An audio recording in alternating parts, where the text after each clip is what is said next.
Good morning. In Chapter 2, we will review the chemical principles of life. This is the atom. Notice the nucleus containing the positively charged protons and the neutrally charged neutrons, and the orbital shells containing the negatively charged electrons. Matter is anything that has mass or weight and occupies three-dimensional space. This includes all solids, liquids, and gases. Elements made up of all atoms, and all matter is made from each of the elements. The periodic table of elements is an organized display of all known elements, both natural and man-made. In this table you can see all of the different elements. Currently there are 118 different elements. Many of the very high-numbered elements are actually only man-made. Most periodic tables have a key to each of the atoms. This will include the atomic number, the name, the symbol, which is usually a 1, 2, or 3-letter symbol, and the average atomic weight of that atom. The atom is the basic structure of all elements and molecules. The structure on figure 2.1, page 27 of your textbook, includes the nucleus, which is the center of the atom, which contains two particles. Protons carry a positive charge, and the number of protons in a particular atom is equal to the atomic number of the atom. The neutron, which carries no charge, and the number of protons plus the number of neutrons equals the atomic weight of that particular atom. So you simply add the number of protons, the number of neutrons in the nucleus, and that gives you the atomic weight of that atom. Orbital shells contain the negatively charged electrons. The electrons are primarily responsible for how atoms interact with each other. In an uncharged atom, the number of electrons in the orbital shells will be equal to the atomic number, or the number of protons. In other words, you have equal numbers of positively charged protons and negatively charged electrons. In this example, you have 6 protons, 6 electrons, and 6 neutrons. Therefore, the atomic number of this atom is 6, the number of protons. It's an uncharged atom, so the number of electrons equals the number of protons, being 6, and the number of neutrons plus the number of protons is going to equal 12, which would be the atomic weight of this atom. Here are 3 atoms of the first 3 elements on the periodic table: hydrogen, helium, and lithium. Hydrogen is unique in the fact that it normally contains no neutrons in the nucleus. So you have 1 proton in the nucleus, 1 negatively charged electron in the first orbital shell. Helium, with an atomic number of 2, has 2 protons, 2 electrons in an uncharged atom, and in this case it has 2 neutrons. So the atomic weight of this atom is 4, 2 plus 2. Lithium, with an atomic number of 3, has 3 protons, 3 electrons in the uncharged atom, and 4 neutrons. So what is the atomic weight? 3 plus 4 is 7. You also will note in lithium that there are 2 orbital shells. The first orbital shell can contain a maximum of 2 electrons. The second orbital shell can contain only 8. In this case, since we only have 3 electrons, 2 electrons are in the first orbital shell and 1 is placed in the second orbital shell. The orbital shells are not just circles that go around the nucleus, but they are 3-dimensional shapes. In this figure, you'll notice that the electron shells of neon show the 3-dimensional shapes of all of the different orbital shells. The first shell is a sphere.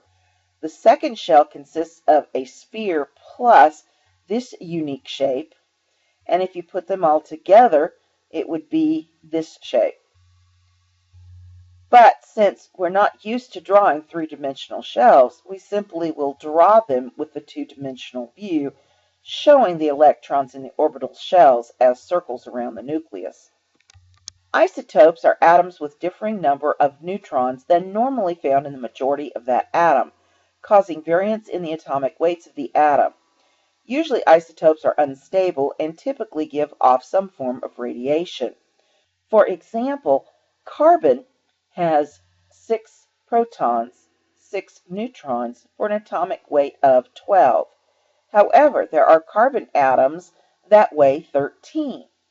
This means that there are 6 protons, because this is the atomic number of carbon, and 7 neutrons.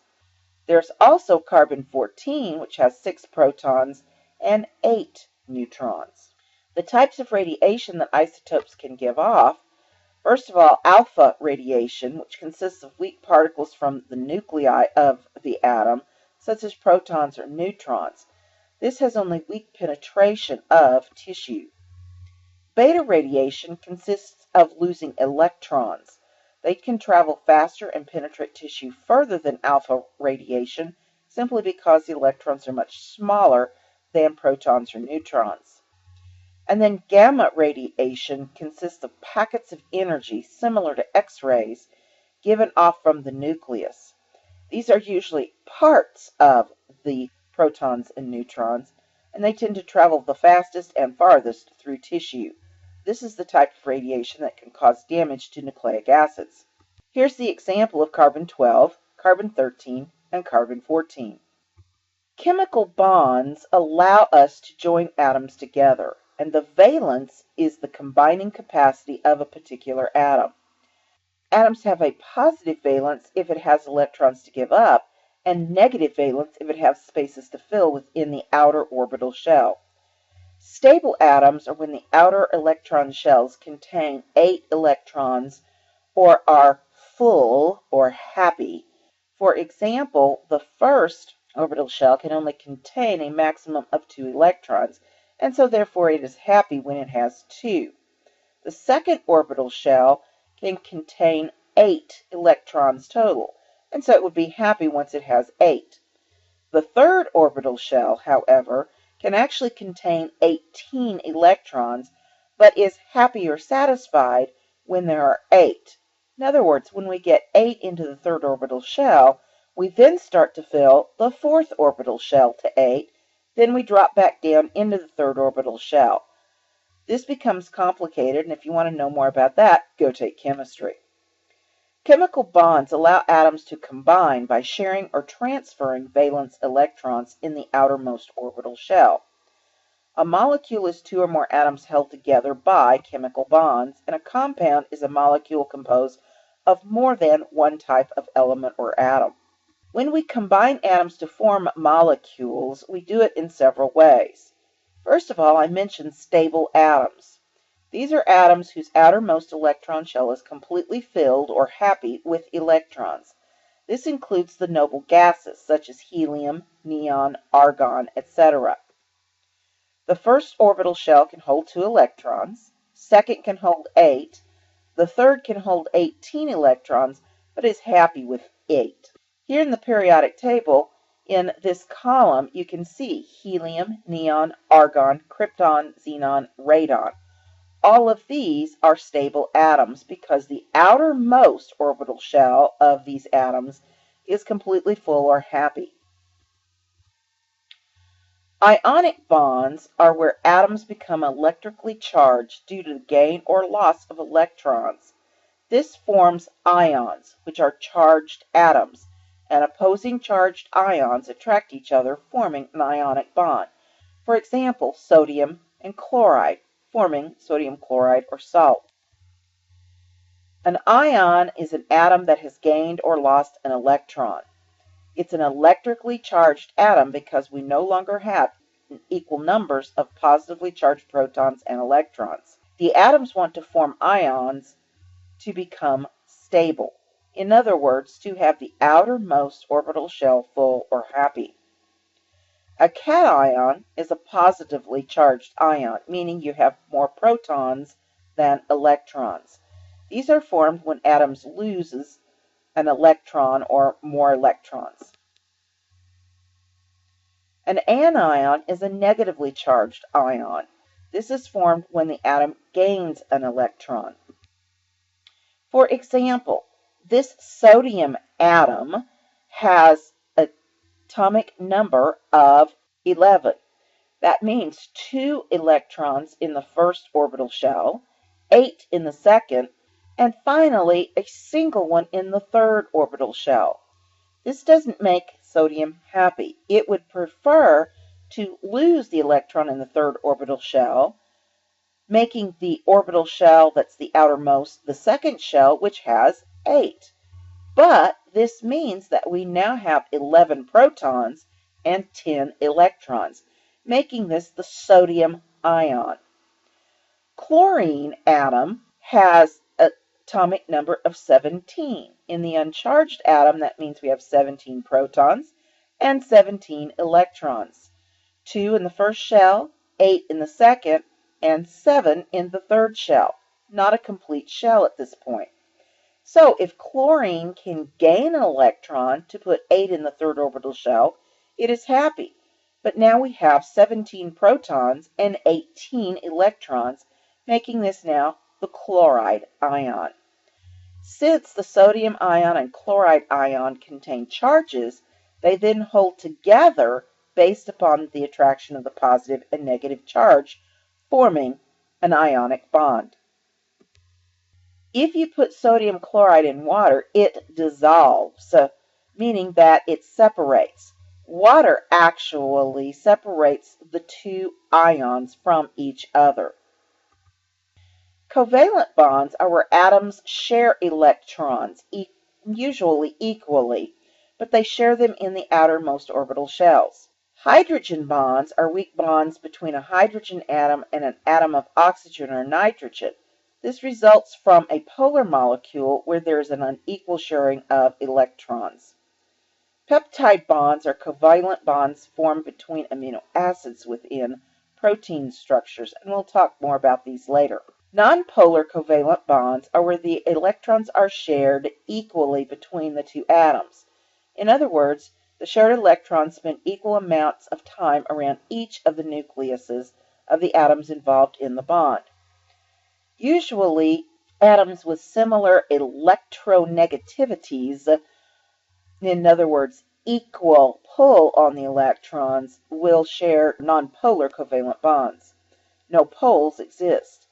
Carbon atoms, for example, form 4 nonpolar covalent bonds with other atoms.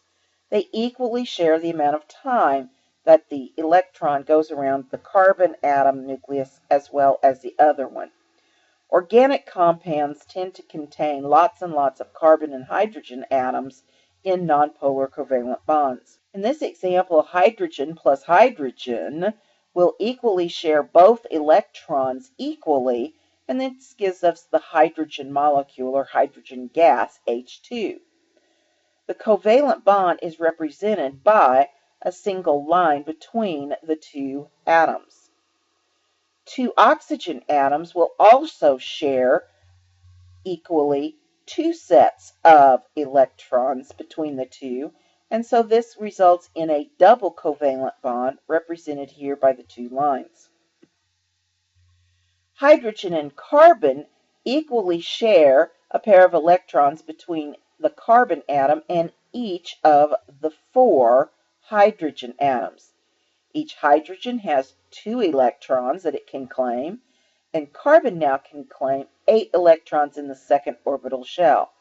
We would represent this methane gas, CH4, by this notation. Carbon plus 2 hydrogen plus oxygen, which would be CH2O, represented here in the orbital shells, forms formaldehyde. The carbon and oxygen will share 2 pairs of electrons represented by the double bond, and the carbon shares a single bond with each of the hydrogens. Hydrogen atoms form single bonds, oxygens form 2 bonds, Nitrogen atoms will form 3, and carbon atoms will form 4 covalent bonds. This is due to the fact that hydrogen atom by itself only needs one more electron in the first orbital shell to be full or satisfied. Oxygen, with an atomic number of 8, means it has 2 electrons in the first orbital shell and 6 in the second. It needs 2 more electrons to be full or satisfied, and so it forms the 2 bonds. Same thing would be true for nitrogen. It needs 3 more atoms, and carbon needs 4. Hence the number of covalent bonds each atom can form. Here's the notation of each of these simple compounds. A polar covalent molecule is a molecule that does not equally share the electrons in the covalent bond, meaning the electrons spend more time going around one nucleus of one of the atoms in the pair than it spins around the other nucleus. This results when these atoms are not shared equally in the covalent bond, and one of the most important polar covalent molecules is water. In this figure, the oxygen, what I like to call the bully, has a slightly negative end because it has electrons more frequently than does the 2 hydrogens, which would allow a slightly positive end. These deltas represent that slight negative and slight positive ends of the water molecule. Hence, the molecule actually forms an angle with the covalent bonds. Hydrogen bonds are weak attractions between the positive end of one polar molecule and the negative end of another polar molecule. In water, these are formed between the water molecules, where a slightly positive hydrogen end will face the slightly negative oxygen end of the water molecule. These hydrogen bonds are extremely important when we talk about the large protein and nucleic acid structures. This figure shows hydrogen bonding between 2 of the nitrogenous bases of DNA or RNA, cytosine and guanine. The reason cytosine and guanine pair together is because they form these 3 hydrogen bonds. This table shows characteristics of chemical bonds. The nonpolar covalent bond, where pairs of electrons are nearly equally shared between 2 atoms and they are very strong. Polar covalent bonds, where electrons spend more time around one electronegative end of the 2 atoms.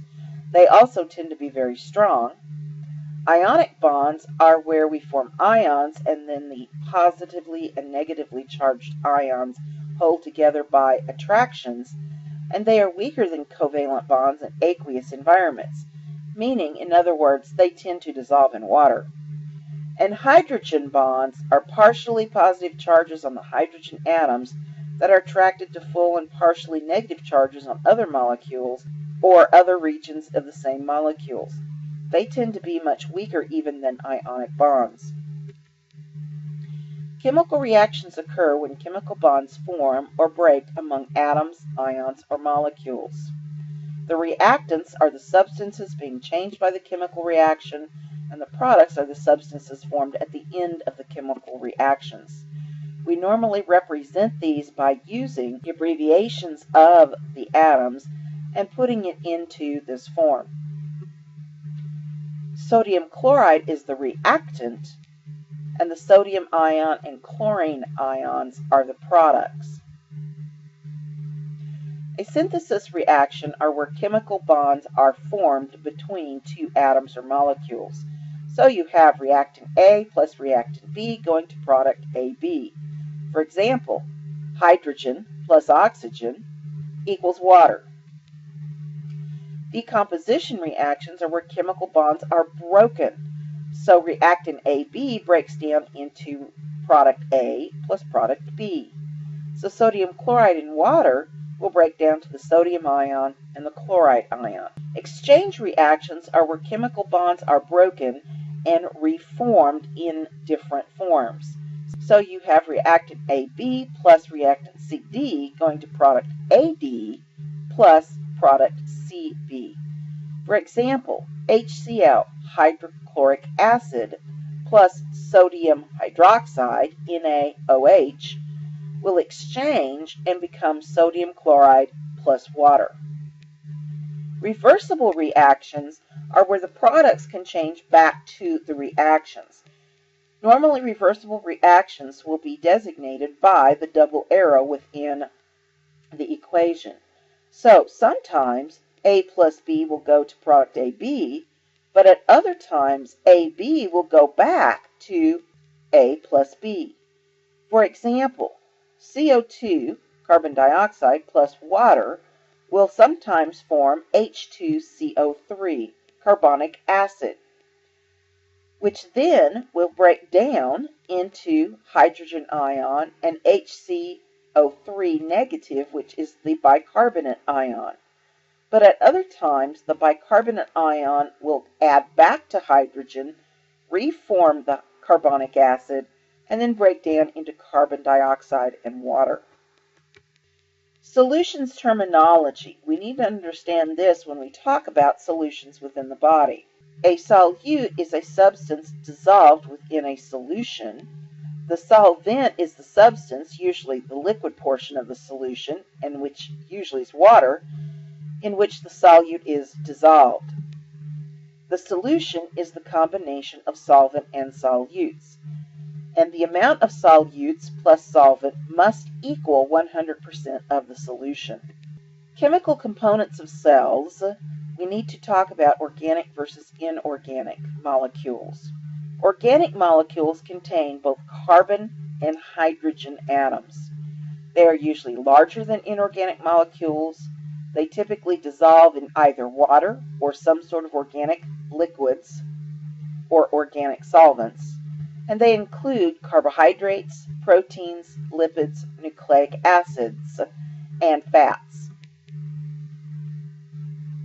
Inorganic molecules generally do not contain carbon, usually are smaller than organic molecules.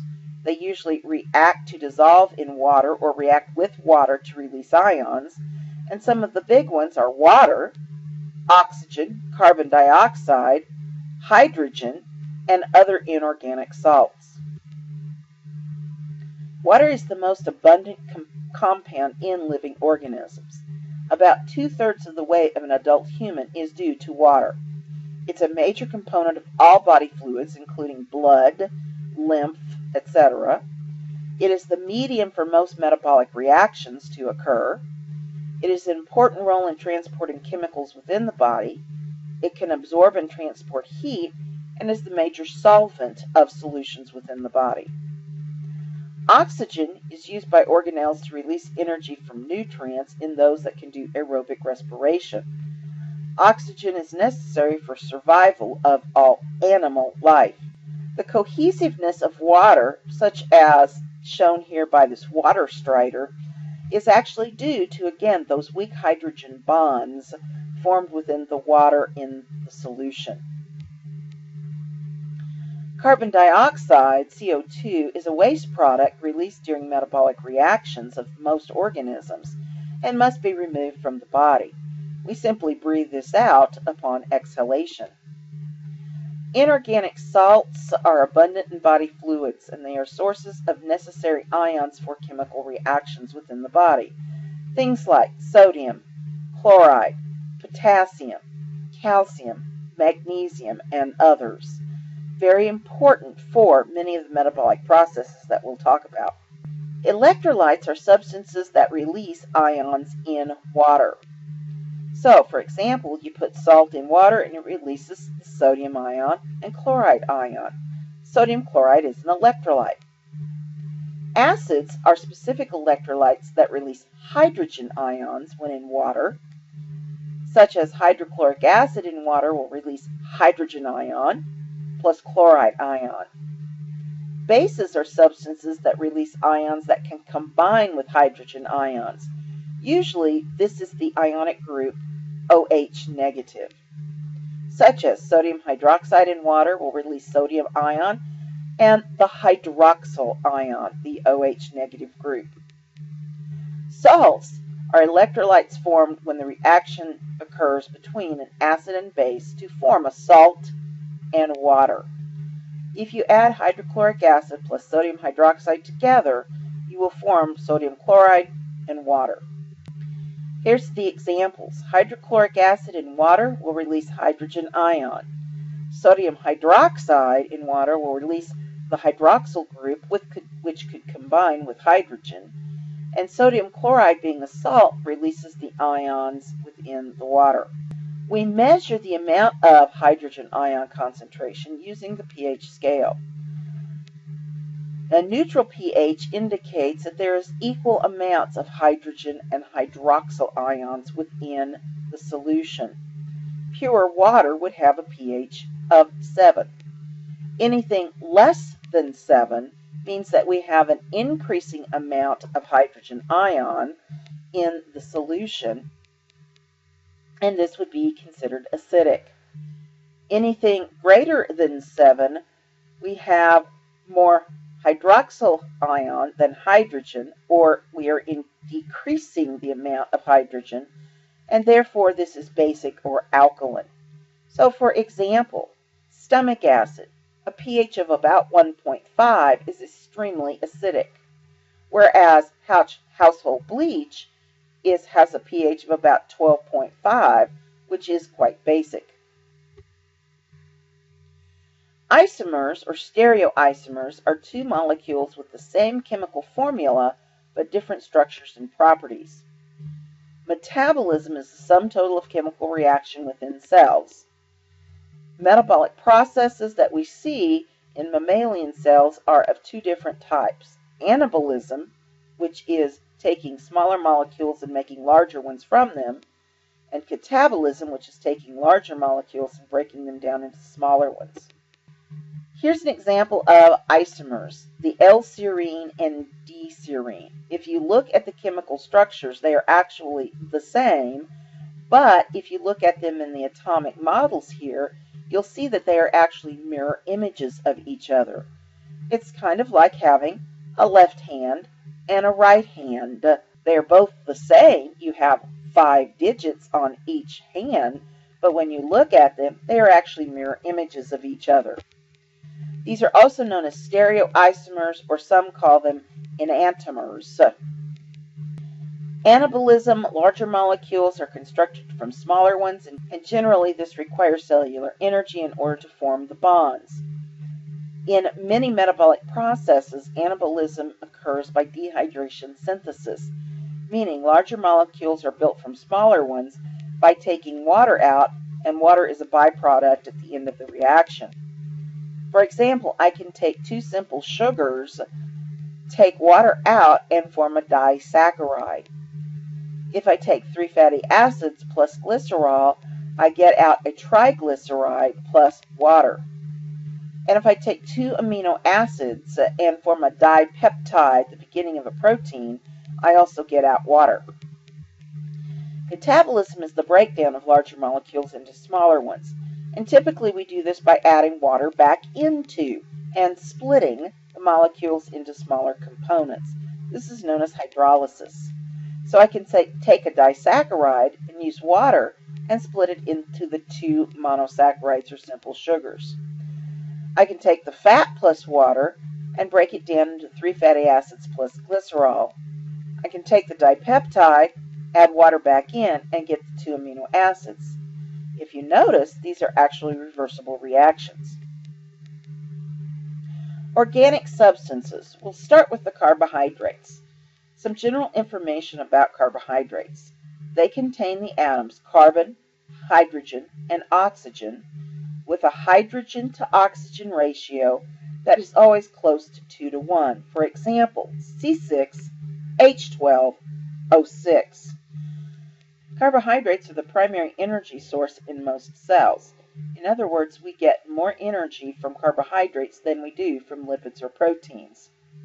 Also, carbohydrates can supply materials to build cell structures. They are soluble in water, and they are found in several forms. The simple carbohydrates, which include the monosaccharides, the simple sugars, and the disaccharides, or 2 of the simple sugars put together. Some of the large monosaccharides that we use are glucose and fructose. Of the disaccharides, we have sucrose and lactose. We also can build large strings or strands of these carbohydrates, and these are known as complex carbohydrates. This includes the polysaccharides such as glycogen, cellulose, and others. Here's an example of glucose, C6H12O6, and fructose, the isomer, C6H12O6, where we take out water through dehydration synthesis and form the disaccharide sucrose. You'll notice we get water as a byproduct. However, you also notice that this is a reversible reaction. So we can take water plus sucrose, undergo hydrolysis, and get out glucose and fructose. Here's a few of the monosaccharides. We will talk about glucose. We'll mention fructose. And here's one called N-acetylglucosamine. It has an additional acetyl group on it. Some of the disaccharides, sucrose is one of the major ones that we see in the body. Sucrose is table sugar. And when you eat this, you actually break it down into glucose and fructose, which we use the glucose for energy production. Polysaccharides, some examples: cellulose, amylose, amylopectin, and glycogen, which is a storage form of glucose within several of our cells. Lipids consist of carbon, hydrogen, and oxygen, and sometimes phosphorus ions. It has a hydrogen to oxygen ratio of a much greater hydrogen amount than oxygen. For example, C57H110O6. In other words, it's no longer a 2-to-1 ratio of hydrogen to oxygen. They are insoluble in water, but soluble in organic solvents such as alcohol and acetone. Think about it. If you add oil and water together, what happens? They don't mix, they separate. The functions vary in the cells, but primarily lipids are used as a secondary energy reserve. If you have no carbohydrates to use for energy, the cell will go after stored lipids. There are 3 major types: the triglycerides, which are 3 fatty acids plus a glycerol; the phospholipids, where one of the fatty acids has been replaced by a phosphate group; and the ringed lipids known as steroids. Here's an example of a triglyceride. Here are the 3 fatty acid chains and the glycerol backbone. Glycerol actually is a 3-carbon sugar, but when you add the fatty acids to glycerol, it becomes the triglyceride. The difference between a saturated and unsaturated fatty acid: a saturated fatty acid, every carbon has 2 hydrogens on the strand, whereas on the unsaturated, we lose some of the hydrogens. This is a phospholipid, where again, we have 2 fatty acid chains, and the third has been replaced by a phosphate group. This allows for a polar head and nonpolar tails. This is important when we talk about the phospholipid bilayers of cell membranes. The polar heads will tolerate water, and so they orient to the outsides of the membrane, whereas the unsaturated fatty acids will separate from the water on either side and be on the inside of the phospholipid layer. Steroids are ringed lipids, and they come in this primary form of the 3 6-carbon circles with a 5-carbon ring, with usually something else hanging off of it. All steroids typically derive from this molecule, cholesterol, which actually has a bad reputation. Cholesterol is necessary for normal function of cells. Proteins contain carbon, hydrogen, oxygen, nitrogen, and sometimes sulfur. That actually should be sulfur and not phosphorus. For example, C3H7O2N. For our general discussions, anytime you see nitrogen with carbon, hydrogen, and oxygen, it's a protein. Proteins provide structural building blocks as their primary function, maybe a third line of energy if it's the only thing available. It provides structures for many hormones, receptors, and all enzymes and antibodies in the body. They are made up of long strings of amino acids, typically held together by peptide bonds, and so far they are the largest of the organic substances we've discussed to date. Here's an example of a generalized amino acid. It has this NH2 group, the amine group. The other side will have the carboxyl group, which is a COOH group.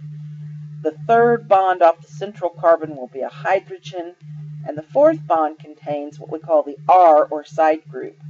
These side groups actually are made up of carbon, hydrogen, nitrogen, sometimes sulfur, which actually identifies which amino acid we have. For example, if we see this cyclic R group, it's tyrosine. Here are some others. If we just have hydrogen, it's glycine. If we have serine in the side group, it's selenocysteine.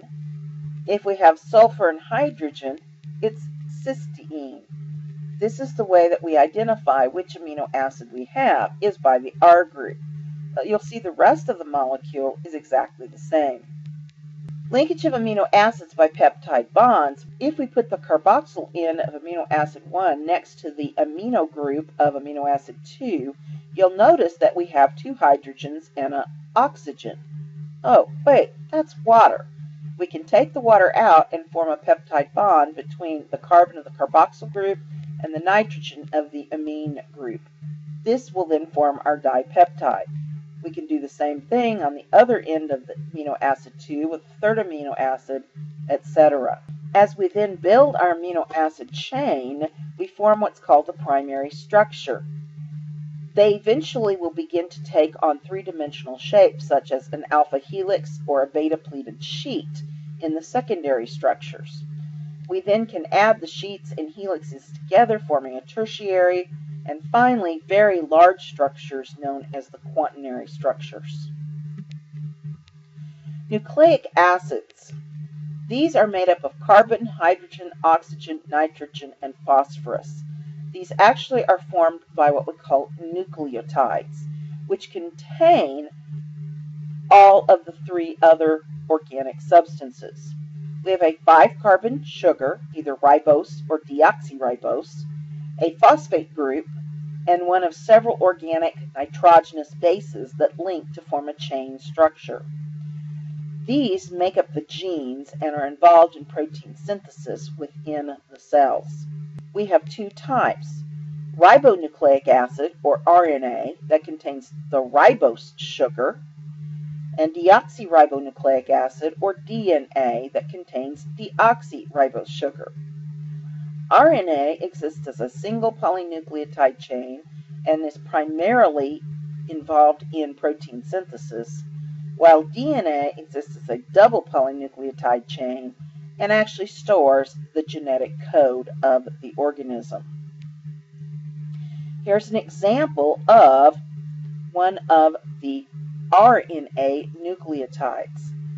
Here we have the ribose sugar, the phosphate group, and one of the 4 nitrogenous bases, uracil. The pentose sugar 5-carbon structure can either be ribose or deoxyribose. We've simply taken out one of the oxygens. Of the nitrogenous bases, we have the 2 purines, adenine and guanine, found in both DNA and RNA. And then we have the pyrimidines, which includes thymine, seen only in DNA, cytosine, found in both DNA and RNA, and uracil, which is seen only in RNA. We'll talk more about these purines and pyrimidines when we get to protein synthesis. Here is a representation of the double-stranded DNA nucleotide sequence. The red ribbon represents the sugar phosphate backbone, and these tabs represent the nitrogenous bases. You'll notice that adenine always pairs with thymine, and cytosine always pairs with guanine. Here's another example. And the key concept here is that there are 4 types of nucleotides that form the building blocks of the genetic code DNA. The backbone of the double helix consists of alternating sugars and phosphate groups, while the bases form the rungs of the ladder-like molecule. Then we twist it into a helix. The complementary pairing of the bases occurs where adenine pairs with thymine and guanine pairs with cytosine. Cellular respiration is a process by which energy is released from one molecule and transferred to another. Energy is defined as the capacity to change matter or move something. Literally, it means the ability to do work. Energy can only be converted from one form to another form. Energy can neither be created nor destroyed, only converted. Most metabolic processes depend on energy held within the bonds between atoms. ATP, adenosine triphosphate, consists of an adenine molecule, ribose sugar, and 3 phosphate groups. ATP is the only form of energy a cell can use to do work. Nice thing is, it is a renewable source of energy within the cell by converting energy held within foods to ATP. The bonds between the first and second and the second and third phosphate groups are what we call high energy bonds and are represented by the tilde symbol. This simply means that electrons are moving at a much faster rate within these covalent bonds than general. This creates a lot of stored energy. By breaking the bond, we actually can release that energy to form ATP. ATP will break down into ADP, adenosine diphosphate, plus the phosphate group, and this provides energy necessary for the work to be performed in the cell. But again, note, this is a reversible reaction. We can take energy stored from other molecules, take that energy, put the phosphate group back onto ADP, and generate out ATP. Here are those high phosphate energy bonds. We will talk more about all of this in other chapters, including all of the metabolic reactions as well as the formation of ATP and protein synthesis. Thank you.